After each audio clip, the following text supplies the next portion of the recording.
Hamas, as the minister explained, beheaded babies, burned families, raped women, abducted kids, babies, Holocaust survivors.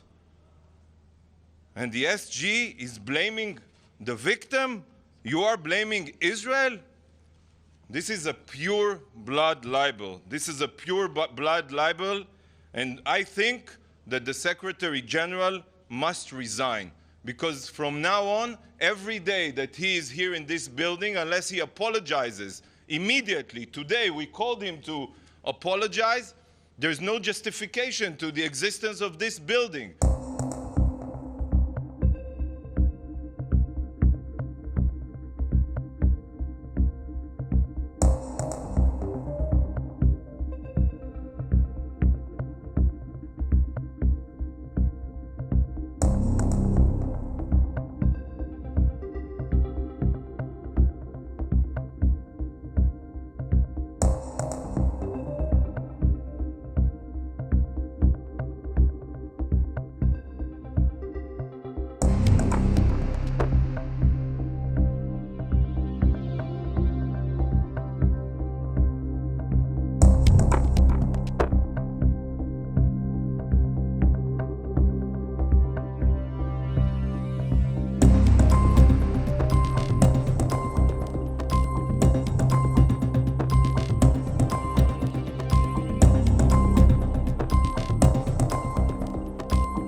It is important to also recognize the attacks by Hamas did not happen in a vacuum. The Palestinian people have been subjected to 56 years of suffocating occupation.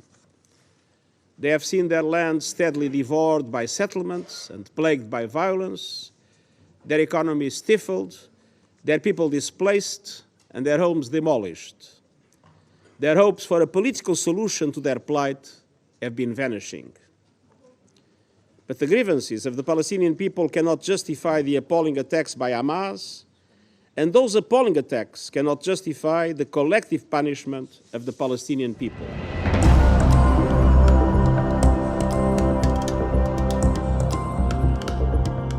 Mr. Secretary-General, the UN was established to prevent atrocities, to prevent such atrocities like the barbaric atrocities that Hamas committed.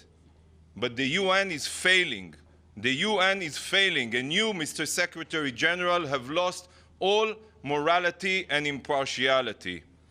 Because when you say those terrible words that these heinous attacks did not happen in a vacuum, you are tolerating terrorism. And by tolerating terrorism, you are justifying terrorism.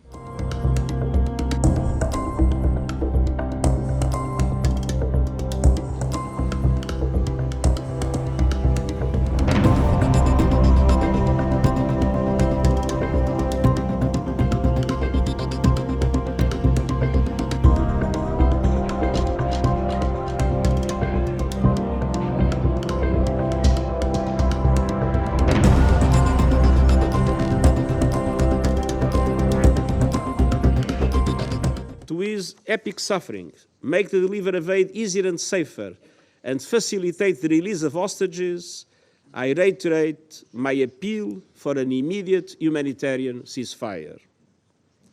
Excellencies, even in this moment of grave and immediate danger, we cannot lose sight of the only realistic foundation for a true peace and stability, a two-state solution. Israelis must see their legitimate needs for security materialized, and Palestinians must see their legitimate aspirations for an independent state realized in line with the United Nations resolution, international laws, and previous agreements.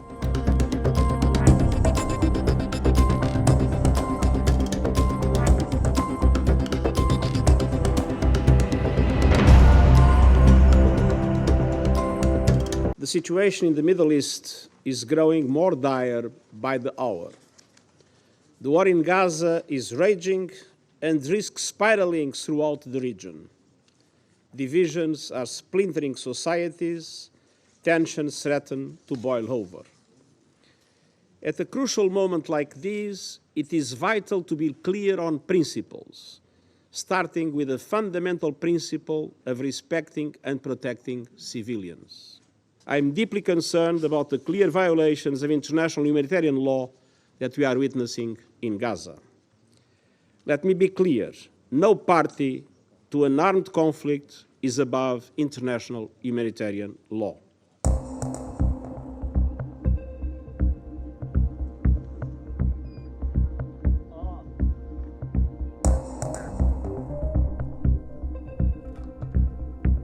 We want, as I said from the beginning, we want to see all measure of protection for civilians, and pauses in operation is a tool and a tactic that can do that for temporary periods of time. So does that mean That is not the same as saying a ceasefire. Again, right now, we believe a ceasefire benefits Hamas.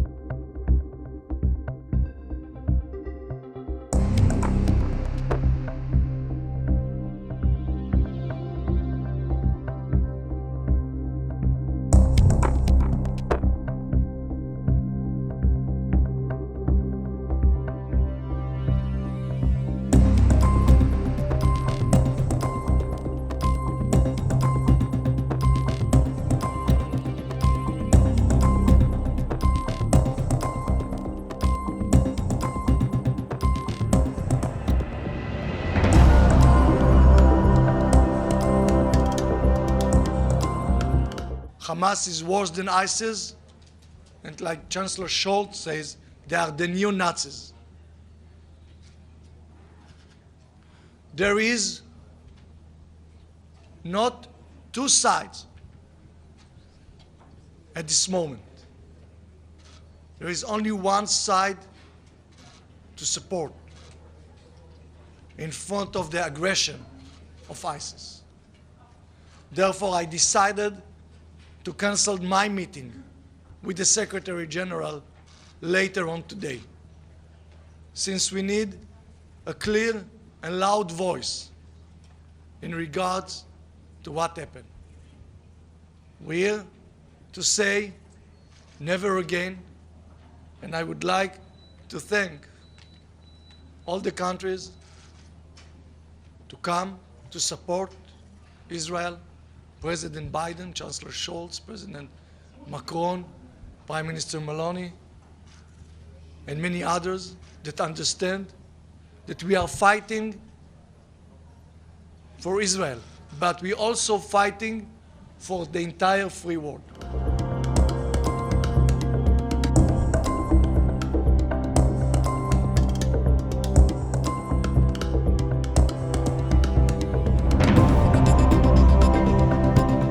I also ask Qatar, which is financed for more than 10 years, Hamas, which is giving a harbor to the leaders of Hamas, to work to release all the hostages. It's in your hand. You are responsible to them. Do it immediately.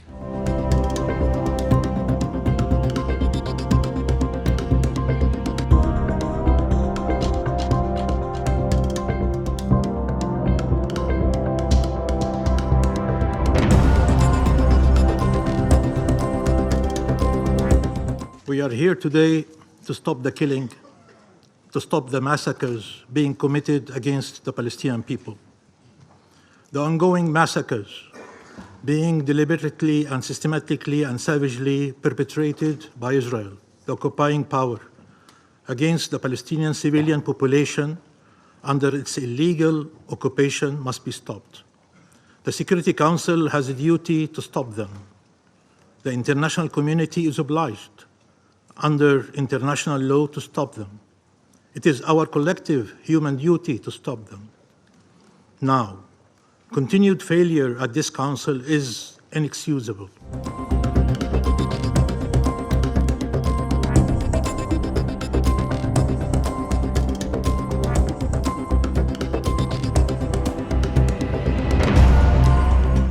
the last 2 weeks, over 5,700 Palestinians have been killed, including over 2,300 children and 1,300 women.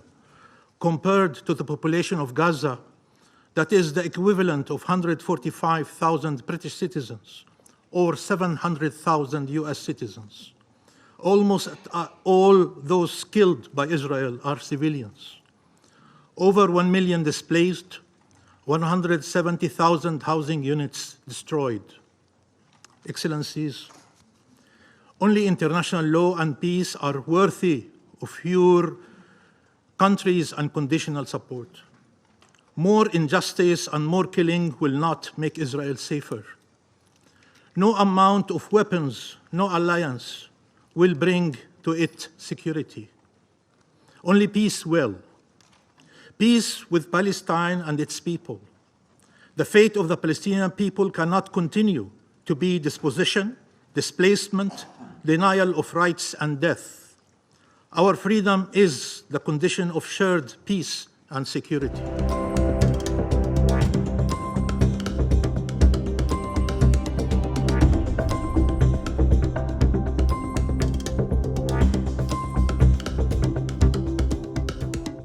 This massacre will go down in history as more brutal than ISIS. Hamas are new Nazis. Hamas are the new Nazis. Just as the civilized world united defeat the Nazis, just as the civilized world united to defeat ISIS, the civilized world has to stand united behind Israel to defeat Hamas. I hear the call for proportionality. I hear the calls, as said Lynn before, for a ceasefire. Tell me, what is a proportionate response for killing of babies? For rape women and burn them? For beheading of a child? How you can agree to a ceasefire with someone who swore to kill and destroy your own existence? How?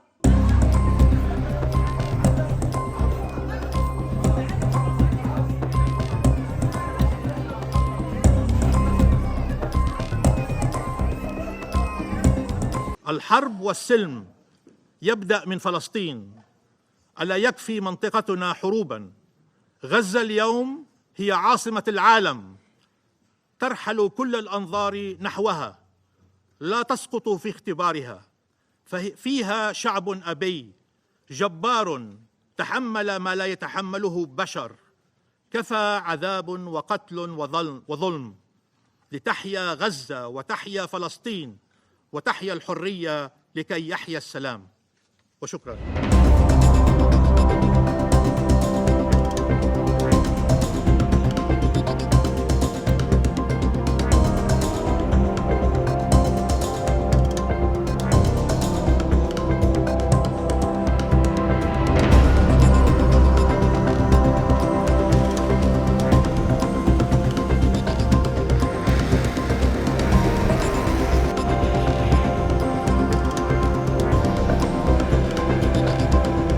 Let me say this before this council, and let me say what we've consistently said to Iranian officials through other channels.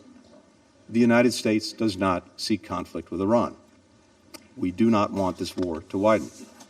But if Iran or its proxies attack U.S. personnel anywhere, make no mistake, we will defend our people, we will defend our security swiftly and decisively.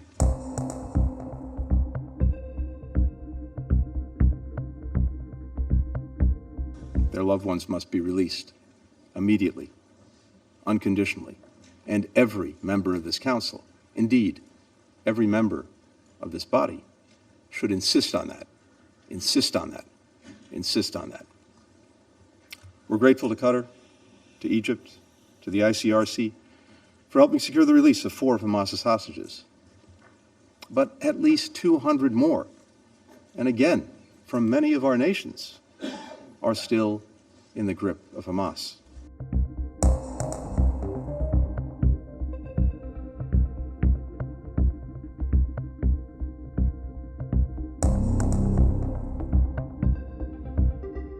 Продавить новый проект, насыщенный политизированными, неуместными и крайне сомнительными положениями. С тем, чтобы союзникам США в Совете Безопасности было проще проглотить горькую пилюлю и проголосовать за предложенный американцами текст. Авторы насытили его бессистемным набором гуманитарных мер, на которые Израиль мог бы пойти по ходу своей наземной операции. При этом они постарались сделать так, чтобы ничто в проекте не препятствовало Западному Иерусалиму ее осуществить. Коллеги, мы глубоко убеждены, что главный сигнал, которого сейчас во всем мире ждут от Совета Безопасности, это требование немедленного и безусловного прекращения огня противоборствующими сторонами. А именно этого в американском проекте как раз и нет. Поэтому мы не видим в нем смысла и не можем, и не сможем его поддержать.